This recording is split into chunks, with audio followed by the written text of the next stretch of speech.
Shalom, selamat pagi jemaat Tuhan. Berjumpa kembali dalam doa pagi online. Saat indah ku berhadapan denganmu.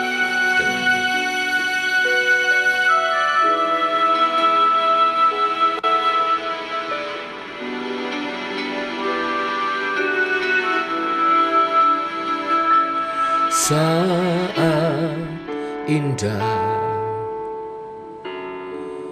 ku berhadapan denganmu, memandang wajahmu, Yesus kekasih jiwaku.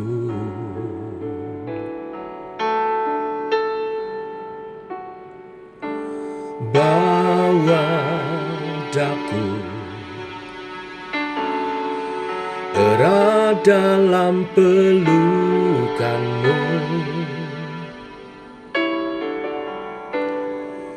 menikmati kasih dan indahnya hadiratmu.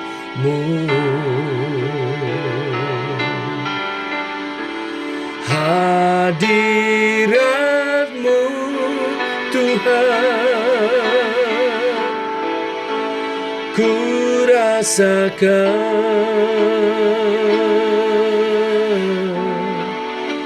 kekudusan-Mu Bapa,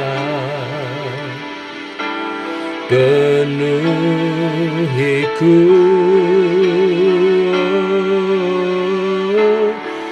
Ku rindu selalu diam dalam bait-Mu, menikmati kasih anugerah-Mu.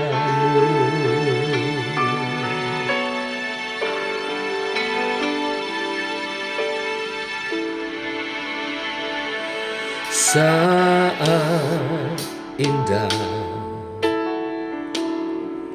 ku berhadapan denganmu, memandang wajahmu, Yesus kekasih jiwaku.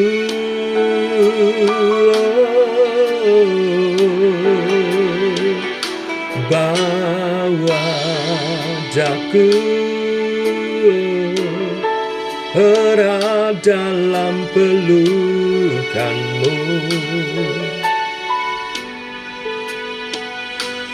menikmati kasih dan indahnya hadirat-Mu.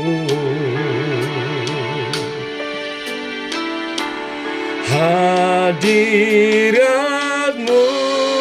Tuhan, ku rasakan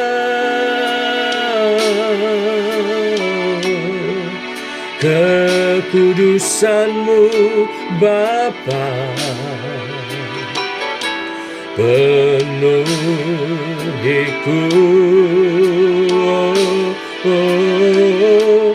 Ku rindu selalu diam dalam bait-Mu,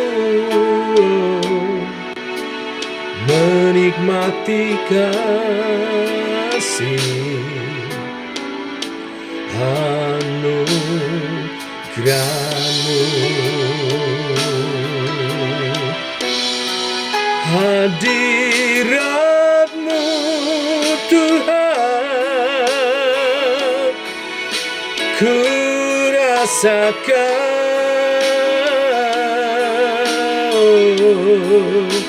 kekudusan-Mu Bapa, penuhiku.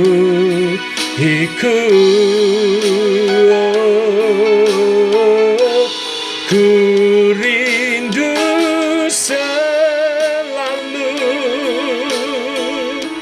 diam dalam bait-Mu,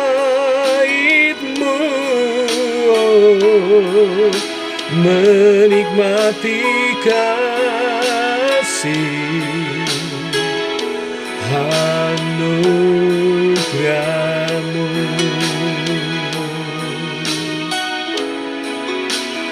Menikmati kasih anugerah-Mu.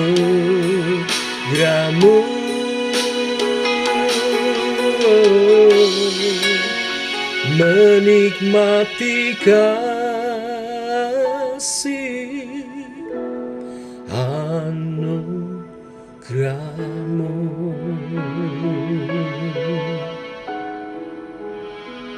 Oh,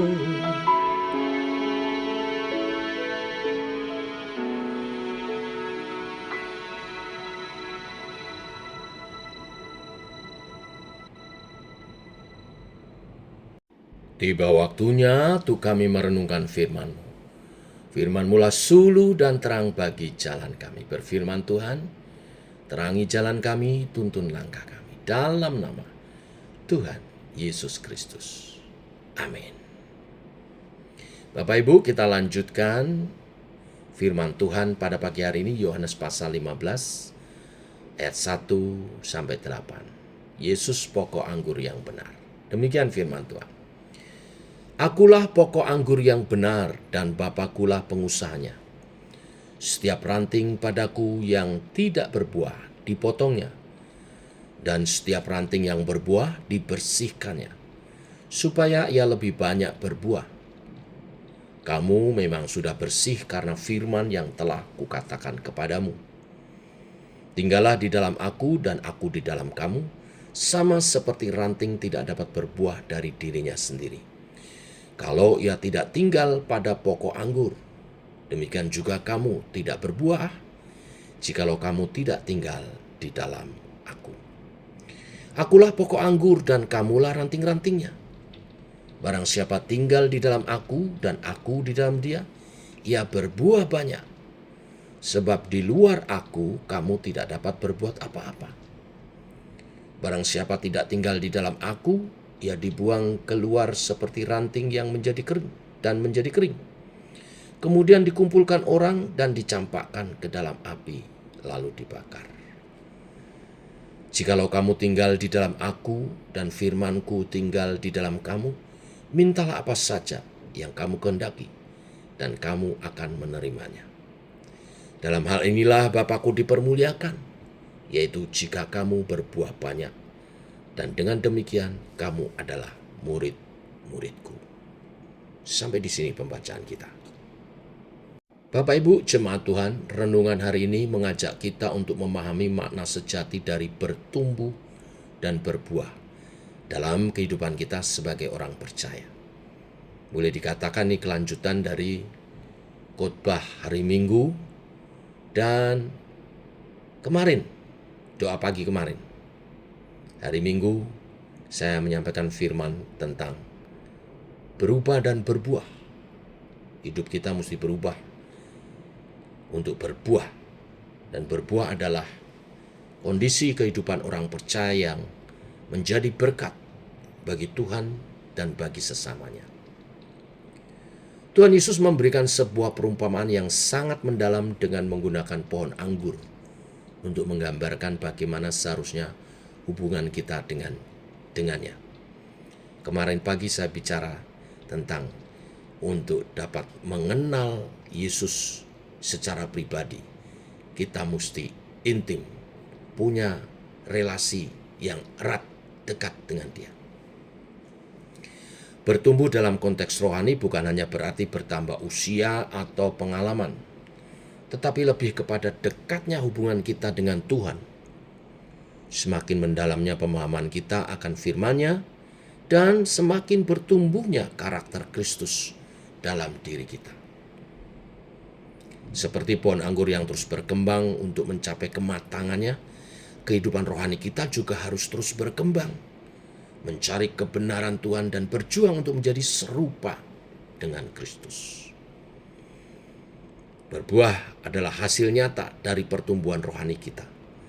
Buah yang dihasilkan bukan hanya dalam bentuk tindakan atau perilaku yang baik, tetapi juga dalam bentuk perubahan hati dan pikiran yang mencerminkan kasih, kesabaran, pengampunan, dan semua sifat-sifat karakter yang Yesus ajarkan dan teladankan.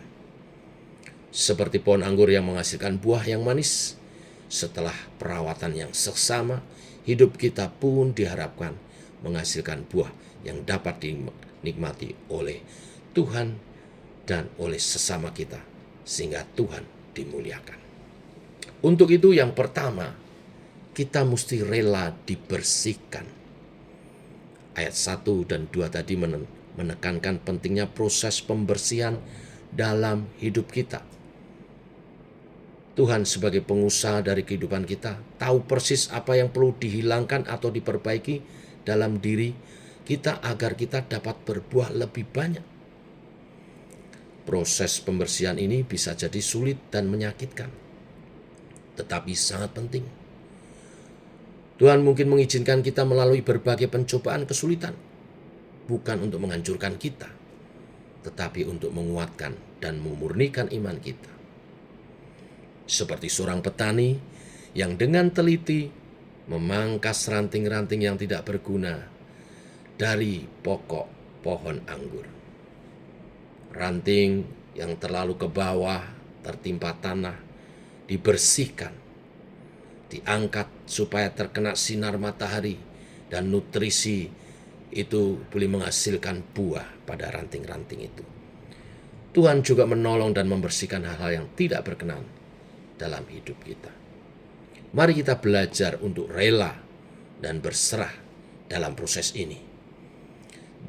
Kadang kita mungkin tidak mengerti mengapa Tuhan mengizinkan hal-hal tertentu terjadi. Tetapi kita harus percaya bahwa setiap langkah yang diambilnya adalah untuk kebaikan kita. Semakin kita rela dibersihkan, semakin banyak buah yang akan kita hasilkan. Lalu yang kedua, bagaimana supaya hidup kita berbuah, yaitu tetap dekat dengan Tuhan. Ayat 4 dan 8 mengajarkan bahwa kedekatan dengan Tuhan adalah kunci utama untuk menghasilkan buah dalam kehidupan kita. Ranting yang tidak tinggal pada pokok anggur tidak akan mampu menghasilkan buah. Begitu juga kita. Jika kita tidak tinggal dalam Tuhan, tidak terus menjalin hubungan intim dengannya. Tinggal dalam Tuhan dalam arti menjalin hubungan intim dengannya. Ada lagu yang menggambarkan selalu terhubung. Kita tidak akan mampu berbuah tanpa selalu terhubung. Tinggal dalam Tuhan berarti hidup dalam kehadirannya setiap hari, mengandalkannya dalam setiap keputusan, dan terus-menerus memperbarui iman kita melalui doa, pembacaan dan perenungan firman Tuhan, dan persekutuan, baik dengan Tuhan maupun juga dengan anggota gereja yang lain, sesama orang percaya, untuk saling menguatkan. Nutrisi rohani yang kita terima dari hubungan yang dekat dengan Tuhan dan sesama orang percaya akan memberi kita kekuatan yang terus-menerus bertumbuh dan berbuah, meskipun keadaan di sekitar kita mungkin kadang tidak mendukung, tetapi Tuhan membuat kita terus segar. Ya, daunnya tetap hijau dan pada musimnya berbuah. Dua hal ini adalah kunci bagaimana kita berbuah lebat. Buahnya tetap dan manis. 1, rela dibersihkan oleh Tuhan, diproses. 2, tetap dekat, terhubung selalu, intim dengan Tuhan. Maka Tuhan akan membuat kita semua berbuah. Berbuah berarti menjadi berkat bagi Tuhan dan bagi sesama. Itu bisa bentuk karakter kita berubah makin hari makin serupa Kristus. Ini buah yang pertama. Buah yang kedua adalah pekerjaan karya ilahi. yang kita kerjakan melalui pelayanan kita, tugas-tugas yang gereja berikan, kita kerjakan dengan baik, menghasilkan karya ilahi, memuliakan Tuhan dan jadi berkat bagi sesama. Dan buah yang ketiga adalah jiwa-jiwa yang karena kesaksian kita dan melihat kehidupan kita yang menjadi kesaksian, mereka dibawa dekat kepada Tuhan dan mereka boleh menjadi percaya dan menerima Yesus sebagai Tuhan dan Juru Selamat. Itu buah jiwa-jiwa. Buah karakter yang indah, karakter ilahi, buah karya ilahi, pekerjaan pelayanan kita, dan buah jiwa-jiwa. Memuliakan Tuhan, jadi berkat bagi sesama. Inilah kebenaran firman pagi hari ini. Tuhan memberkati. Mari kita berdoa. Bapa, kami mengucap syukur pagi hari ini firman-Mu dahsyat. Engkau menyatakan isi hatimu bahwa Engkau ingin sebagai murid-murid-Mu, umat-Mu, kami mendekat, melekat kepadamu. Karena hanya dengan dekat Allah saja, tidak hanya tenang, tetapi kami peroleh nutrisi rohani terbaik, firman-Mu, kehadiran-Mu, dan roh-Mu, yang membuat kami bertumbuh iman rohani dan berbuah dalam kehidupan iman kami, memuliakan Tuhan dan menjadi berkat bagi sesama. Allah Roh Kudus, kerjakan seturut kehendak-Mu kebenaran firman yang ada dalam diri kami, dan roh-Mu berkarya, menumbuhkan oleh karunia-karunia yang Kau limpahkan, kami hidup memuliakan Tuhan, berbuah bagi kemuliaan nama-Mu. Terima kasih Tuhan, ini doa kami menyertai sepanjang hari ini. Dalam nama Tuhan Yesus Kristus. Amin. Demikian doa pagi kita Bapak Ibu. Selamat pagi, sampai jumpa nanti sore dalam ibadah menara doa. Tuhan memberkati. Shalom.